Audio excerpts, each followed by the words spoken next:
हरिया एक छोटे से गांव का मेहनती और ईमानदार मजदूर था। उसका जीवन बहुत ही साधारण था, लेकिन उसका आत्मसम्मान बहुत ऊंचा। वह रोज सूरज निकलने से पहले ही उठता और गांव के खेतों में दिन भर मेहनत करता। जितना कमाता उसी से अपने छोटे परिवार, पत्नी और 2 बच्चों का पेट पालता। हरिया को ना तो ज्यादा की चाहत थी और ना ही किसी से शिकायत, लेकिन उसके लिए रोज की कमाई ही सब कुछ थी। एक दिन गांव के साहूकार लाला रामस्वरूप ने हरिया को बुलाया और बोला, हरिया, मेरे खेत में फसल कटवानी है। 2 दिन का काम है, तू कर दे। तीसरे दिन आकर मजदूरी ले जाना। हरिया को पैसों की सख्त जरूरत थी। बच्चों को दूध नहीं मिला था 2 दिन से और घर में अनाज भी खत्म हो चला था। हरिया ने सोचा, चलो काम कर लेता हूँ।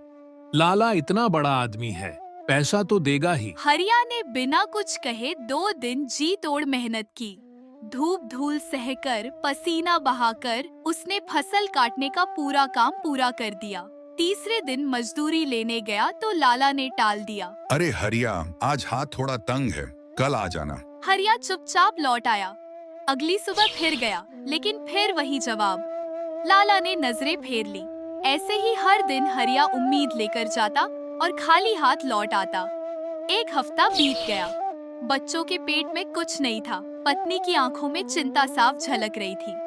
आखिरकार हरिया ने साहस करके लाला से फिर गुजारिश की। लाला जी, अब तो बच्चों को 2 दिन से दूध भी नहीं मिला है, मेरी मजदूरी दे दीजिए। इस बार लाला भड़क गया।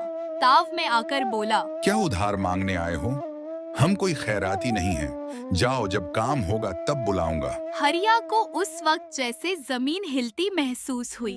उसे समझ आ गया कि अब उसका मेहनत का पैसा शायद ही मिल पाए। लेकिन उसने हार नहीं मानी। उसने ठान लिया कि अब उसके साथ ऐसा फिर कभी नहीं होगा।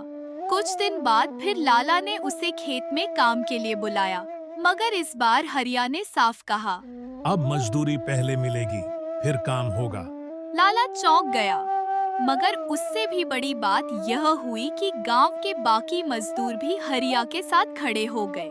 उन्होंने भी कहा, हम भी अब बिना मजदूरी तय किए कोई काम नहीं करेंगे। साहूकार लाला की समझ में आ गया कि अगर वह जिद करेगा तो कोई भी उसके खेत में काम नहीं करेगा और उसकी पूरी फसल बर्बाद हो जाएगी। अंततः उसे झुकना पड़ा। उसने हरिया की पिछली मजदूरी चुकाई और भविष्य में मजदूरी का वादा पहले करने का नियम मान लिया। सीख: हरिया की कहानी हमें यह सिखाती है कि मेहनत का मूल्य तब तक नहीं मिलता जब तक हम उसके लिए आवाज नहीं उठाते। अगर हम चुपचाप अन्याय सहते हैं तो लोग हमें और दबाते हैं, मगर जब हम साहस दिखाते हैं और एकजुट होकर अपने हक की बात करते हैं तो बदलाव आता है। यह कहानी सिर्फ हरिया की नहीं, हर उस इंसान की है जो मेहनत करता है और अपने हक के लिए खड़ा होता है।